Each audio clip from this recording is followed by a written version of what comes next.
ఇండియాలోనే #1 varicose veins hospital Avis vascular centre. నమస్తే రమగారు. నమస్తే జయ. రమగారు రకరకాల కథలు చెప్తూ ఉంటారు. తెలివైన వారు, తెలివి తక్కువ వారు, దెయ్యాలు, భూతాలు. తెలివైన ఆడవాళ్ళ గురించి, తెలివి తక్కువ ఆడవాళ్ళ గురించి. తెలివి తక్కువ ఆడవాళ్ళ గురించి అన్న స్టోరీలు ఉన్నాయా? బోల్డ్ కానీ నాకు అడగటం నీకు ఇష్టం లేదు. నాకు ఇష్టం లేదు రమగారు. నీకు ఇష్టం లేదు. నేను అడగ అమాయకపు ఆడవాళ్ళని అడుగుపోని. ఆడవాళ్ళు తెలివి తక్కువ ఏంటి అసలు? ఆడవాళ్ళకి తెలివి ఎక్కువ. అదే కదా. అమాయకపు ఆడవాళ్ళ గురించి ఏదైనా స్టోరీ ఉంటే చెప్పండి. ఏదైనా కాపీ చేయట జనరల్ గా నేను ఎలా చేస్తున్నానో అలా చూసి నేర్చుకో అని చెప్తామా? అలా చూడడం అంటే ఇప్పుడు నువ్వు నన్ను చూసి నేర్చుకో జయ అని నేను ఏదో కూర చేస్తున్నాను అనుకో, నేను మధ్యలో ఫోన్ చూసుకున్నది తలగొక్కున్నది కాపీ చేస్తావా నువ్వు? వాళ్ళు పరమానంద శిష్యులు అవుతారు. పరమానంద శిష్యులు ఏం చేస్తారు? నుంచున్నది, ముక్కు కోక్కున్నది, తలకొక్కున్నది, చీర కొంగ అటు ఇటు సవరించుకున్నది, చీర సవరించుకున్నది, అవన్నీ కూడా కాపీ చేస్తారు. భలే సిరీస్ కదా రమ్మగారు. పరమానంద శిష్యులు సూపర్. అయితే అంత తెలివైన ఒక అమ్మాయి గురించి చెప్తాం. ఓ సూపర్. ఓ పల్లెటూరులోనట ఏదో బ్రాహ్మణ సమాజమే ఒక పల్లెటూరు ఇల్లు వరుసగా ఇల్లు ఉన్నాయి. ఆ ఇంట్లో ఒక ఆయన భర్త గారికి గారెలు తినాలనిపించింది. ఆ పిల్లకు ఒక 24-22 ఏళ్ళలో ఉండుంటాయి. అంతకుముందు అంతా అత్తగారు ఉండేవారు, అత్తగారింట్లో ఉండేవారు. అత్తగారు లేరు ఇప్పుడు. ఆయన ఆవిడ ఇద్దరే ఉన్నారు. ఏమే గారెలు తినాలనుంది, సామాన్లు పట్టుకొస్తాను, గారెలు చేయవే అన్నాడు. అనేసరికి భార్య సరేనన్నది. ఆయనేమో మినపప్పు అవి పట్టుకొచ్చి పడేసాడు ఇంట్లో. ఈ పూట చేసేయి అన్నాడు. పొద్దున్నే చెప్పాడు. ఏం చెయ్యాలి? మనకు రాదు. అత్తగారికి తెలుసు, అత్తగారు లేదు. గారెలు ఏనాడు అమ్మాయి ఆ మడి కట్టుకుని అక్కడ ఏంటంటే వాళ్ళ ఈ ఇళ్లలో పనులు రాపోవడానికి మడిలో చెయ్యాలనుకో, మడిలో యువతలు పై పనులు సవరిస్తారు ఈ పిల్లలు కోడళ్ళు. అత్తగారే మడిలో పప్పు నానబోసుకుని పప్పు రుబ్బేసి గారెలు వేసేసి పళ్ళెల్లో పెడుతుంది. ఓహో. దేవుడికి నివేదన చేశాక బయటకు వస్తాయి. ఈ మడిలో చేసే వ్యవహారం మడి లేని వాళ్ళకి తెలియదు, చేయలేకపోతారు. వాళ్ళకి తెలియదుగా, ఈ పిల్లకి తెలియదు. ఈనాళ్ళు అత్తగారు యాక్టివ్గా పనిచేసేది. ఈ పిల్లకి పై సర్దటం, సాయంకాలపు వంట వల్ల కూర నార పచ్చడి నూరటం వల్ల అవి వచ్చు. ఈ గారెలు పాయసము లాంటి పెద్ద పెద్ద వ్యవహారాలు అత్తగారే హ్యాండిల్ చేసి అదేమిటో ఈ అమ్మాయికి తెలియదు. అత్తగారు తూర్పు తెల్లవారుగానే మడి కట్టుకునేది, ఆవిడ పొద్దునే మినపప్పు నానబోసుకునేది, 11 గంటలకు రుబ్బేది చేసేది. మనకేమొచ్చు? ఏమీ రాదు. ఈ పిల్ల ఏం చేసింది? పక్కన ఒక మామగారు ఉన్నారు. ఆ మామగారు భర్త లేరు, ఆవిడకి తల కూడా లేదు. ఆ కాలం అన్నమాట. జుట్టు లేదు. జుట్టు లేదు. ఆవిడని మామగారు గారెలకి ఏం చేయాలండి అంది. ఏముందే, ఓ సేరుం బాతికో ఎంతో ఉద్దిపప్పు నానబోయి అంది. పోసి అని ఆవిడనే లోపల సరే అని పెళ్ళి వెళ్ళిపోయింది. ఏం చేసింది? ఆయన భర్త తెచ్చాడు కదా సేరుం బావు ఎంతో ఉంది, అది అంత డబ్బాడు నీళ్ళల్లో పోసేసింది. ఏవో పనులు చేసుకుంది. గారెలు అవ్వవే, ఉట్టిపప్పుకే. మళ్ళీ వెళ్ళింది. మామగారు గారెలు ఎలా చేయాలంటే ఏదో చెప్పారు పొద్దున. పప్పు నానబోసి పప్పును వడబోసేయాలి, వడేసి అంది ఆవిడ. వడేసేయాలి అంతే. ఎస్, పరిగెత్తుకుంటూ వెళ్ళిపోయింది. అప్పుడు వెళ్ళిపోయి ఏం చేసింది? పొద్దున నానబోసిన పప్పుని వడబోసి ఒక బుట్టలో పెట్టింది. మధ్యాహ్నం అవుతుంది, భర్త వచ్చేస్తాడు. చూస్తే వడబోసిన అట్లాగే ఉన్నాయి, గారెలు అవ్వట్లేదు. ఓహో, మళ్ళీ వెళ్ళింది మామగారి దగ్గరికి.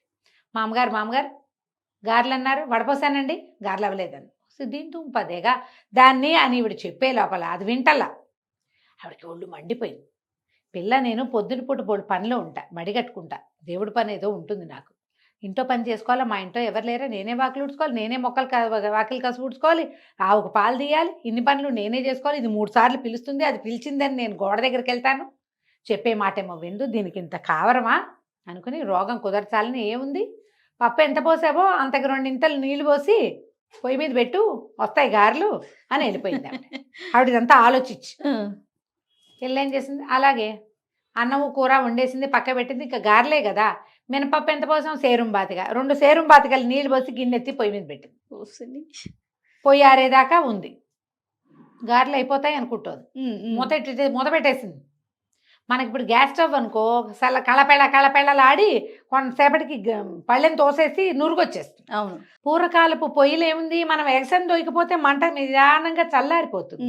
అవి ఉన్న వేడే, కొత్త వేడి రాదు ఇంక అందులో. మధ్యాహ్నం అయిపోయింది, భర్త వచ్చేసాడు. ఏమే అయినాయి గారెలు అంటే అయ్యే ఉంటాయి అంది. సరే ఏమిటో అంటోందిలే అని పెట్టేయి అన్నాడు. ఈవిడ ఏం చేసింది, ముందు కంచం పెట్టింది, పప్పు కూర వేసింది. ఆయన అన్నం తిన్నాక ఈవిడ ఒక బౌల్ పట్టుకొచ్చింది, చేతిలో పెట్టింది. పట్టుకోటి బౌల్లో గారెలు తెచ్చిపోస్తానంది. తెచ్చిపోసటం ఏమిటో ఈయనకి అర్థం కాల. ఆ అమ్మాయి ఏం చేసింది, పొయ్యి మీద నుంచి గిన్నె దించి గరిటె పెట్టి కలిపి ఇదిగోండి అని పోసింది. పిండి పోసింది. తెల్లపోయి ఇవేమిటే ఇదే పనే అన్నాడు. ఏమోనండి మామగారిని అడిగాను, ఇదేట గారెలు పొయ్యి మీద పెట్టమన్నారు, పెట్టాను అనగానే ఏమిటి మినపప్పు ఉడకబెట్టావేమిటే, నీకు గుర్తులేదా మా అమ్మ గారెలు చేసేదే, పెట్టా ఉంటేవే విరిస్తే విరగాలి, కరకరలాడాలి, బంగారపు రంగు రావాలి, ముదురు బంగారపు రంగు, ముదురు బెల్ల 3-4 రంగులు వర్ణించాడు ఈయన. నాకు తెలీదు, మా అమ్మగారిని అడిగా, పప్పు పోయి అన్నారు, వాడే అన్నారు, పొయ్యి మీద పెట్టు అన్నారు. నీళ్ళలో పొయ్యి మీద పెట్టమంటే నీళ్ళు పోసి పొయ్యి మీద పెట్టు. నేను అన్నాడు అట్టా కాదు, మొదటి నుంచి చెప్పన్నాడు. పప్పు వాడేయమని నానబోయమన్నప్పుడు వచ్చేసా, వాడేయమన్నప్పుడు వచ్చేసా, 3వ పని చేశా అనగానే ఉన్నాడు. చిచ్చి అట్లా కాదు, పిచ్చి పని చేస్తావు, పప్పు అంతా పాడు చేస్తావు, నీ మొహమండ అని తిట్టిపోసాడు. ఒళ్ళు దగ్గర పెట్టుకుని సరిగ్గా కనుక్కుంచి అని కేకలేసాడు. నూనె తెచ్చా కదా, నూనె పొయ్యి మీద పెట్టి వెయ్యాలి అనేసరికల్లా సరే అయ్యింది. సరేనండి. ఆ పూట అంతా తిట్లు తింది, కాసేపు ఏడ్చింది. ఇట్టా పెంచారు, నేను నా నెత్తి మీద పడేశారు అన్నాడు మొగుడు. శాపనార్థాలు పెడతారు, మీ అమ్మ ఇట్టా పెంచింది, మా అమ్మ ఇట్టా చేసిందని. ఆ పూట గడిచిపోయింది. మర్నాడు పొద్దున్నే మామగారి దగ్గరికి వెళ్ళింది. మామగారు దయచేసి సరిగ్గా ఎలా చేయాలో చెప్పరా, మా ఆయన తెగ తిట్టాడండి, చేసుకోలేదు సరే అంతే అన్నది. మామగారు అంది, సరే లేవే నేను చేస్తాను, నేను ఎట్టా చేస్తున్నానో అట్టా చేసుకో అనగానే సరే. ఆవిడ మినపప్పు పోసింది, పిల్ల కూడా మినపప్పు పోసింది. ఇంతలో ఏమైంది, ఆవిడ మినపప్పు పోసి ఆ పని ఏ పని చేసుకున్నాక మంగళతను వచ్చాడు. పిల్లక్క మా అమ్మగారి వైపే చూస్తుంది.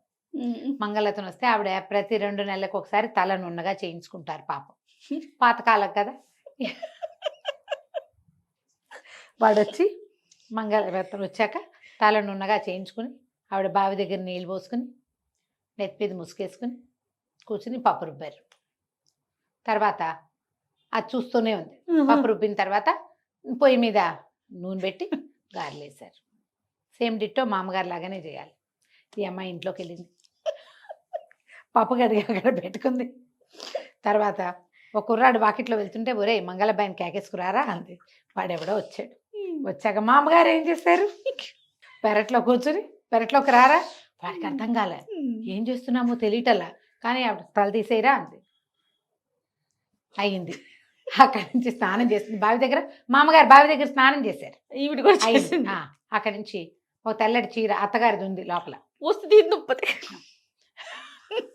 ముసుకేసుకుని పప్పు రుబ్బుతోంది. ఈ లోపల ఏమైంది, భర్త గారు ఎక్కడికో వెళ్ళి పక్క ఊరు యాయవారానికో దేనికో శేషానికి వెళ్ళాడు. లోపలికి వచ్చాడు.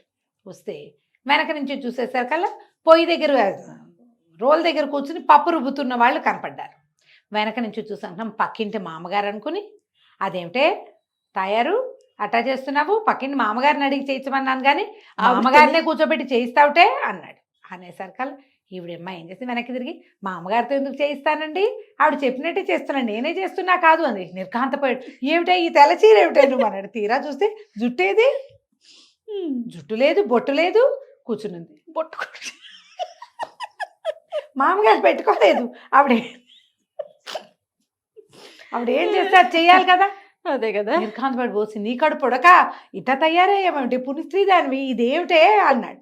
మీరు మామగారు చెప్పినట్టు చేయమన్నారా, పొద్దునుంచి కూర్చుని చూసా, మామగారు ఏం చేశారో అదే చేస్తారు, ఇగో పప్పు రుబ్బుతున్నా గారెలేస్తా అనగానే మొగుడు అమ్మ నా బూతులు తిట్టి అద్దం తీసుకొచ్చి అద్దం చూసుకో, ఎట్టా ఉన్నావు, మామగారు ఏం చేశారు, నువ్వేం చేస్తున్నావే, ఎట్టా వెళ్తావే ఈ అవతారంతో అంటే. ఏం చేస్తుంది, నేను చచ్చిపోయానని ఇప్పుడు నేనే గారెలు వేసుకు తినాలని తెగ తిట్టాడు భర్త. సరే అక్కడి నుంచి గారెలు వేసుకుని తిన్నారు. జుట్టు వచ్చేదాకా మా ఇంటికి రావద్దు అని వాళ్ళ అమ్మ కబురు చేసి పుట్టింటికి పంపించాడు. తలకాయ నెత్తి మీద జుట్టు వచ్చేదాకా ఎవరికి కనపడడానికి వీల్లేదు, మనిషి అన్నవాడి కంటపడితే మర్యాదగా ఉండదని పంపించారు ఊరికి. కథ కంచికి మనం ఇంటికి. చాలా బాగుంది అమ్మగారు. మనం కాపీ చేస్తాం జయ. అవును, ఇది సరదాగా నవ్వటానికి వింతగా ఉంది, కానీ ఇప్పటికీ కూడా కాపీ క్యాట్స్ ఉన్నాయి. ఎలాంటివంటే ఇవి భర్తలతో పోట్లాడడానికి, అత్తగారితో పోట్లాడడానికి, ఆఫీసుల్లో యుద్ధాలకి, పక్కింటి వాళ్ళ పీచమణచడానికి ఇలాగే కాపీ క్యాట్స్గా బిహేవ్ చేస్తారు. అవతల వాళ్ళు ఏం చేస్తున్నారో చూడరు. ఇప్పుడు అత్తగారు గయ్యాళిదనుకో, అత్తగారు గట్టిది, తెలివైంది, ఏ ఆట ఆడినా తన వైపు తిప్పుకుంటుంది. ఆవిడతోటి పోట్లాడాలో గొడవ చేసి నీ హక్కు నువ్వు లాక్కోను. అత్తగారు నాబోటిది అన్నీ ఇచ్చేస్తానంటుంది, నాతో కూడా పోట్లాడితే ఎట్లాగైతుంది? అత్తగారితో పోట్లాడాలి అనే ఒక్క కామన్ రూల్ తీసుకుని బిహేవ్ చేస్తారు ఆడపిల్లలు. అన్ని అత్తగారు ఏం మాట్లాడినా తప్పులు చేస్తారు. ఆ అత్తగారి దగ్గర ఏ తప్పు ఉండదు, ఆవిడ మామూలుగానే ఉంటుంది. వీళ్ళకి ఏంటంటే వాళ్ళ అమ్మనో అక్కయ్యనో చూసి, అమ్మ అక్కయ్య వాళ్ళ అనుభవం వేరు, మన అనుభవం వేరు. ముందున్న దాన్ని చూసి పెట్టు కదా, చూసి మనం ప్రవర్తించాలి. ఈ సరదా కథని జ్ఞాపకం పెట్టుకోండమ్మా. మీ అత్తగారులతోటో, మీ ఆఫీస్లో వాళ్ళతోటో, మీ పక్కింటి వాళ్ళతోటో ఎవరో చేసినట్టు చెయ్యొద్దు. దానిని బట్టి మనం ప్రవర్తించాలని తెలుసుకోండి. సందర్భాన్ని బట్టి కదా, అంతే. వ్యక్తులను బట్టి కూడా, వ్యక్తుల్ని సందర్భాన్ని బట్టి మనం ప్రవర్తించాలి. అంతే రమ్మగారు కదా. ఏదేమైనా కథ మాత్రం భలే ఉంది రమ్మగారు. రైట్ అండి, నమస్తే. నమస్తే.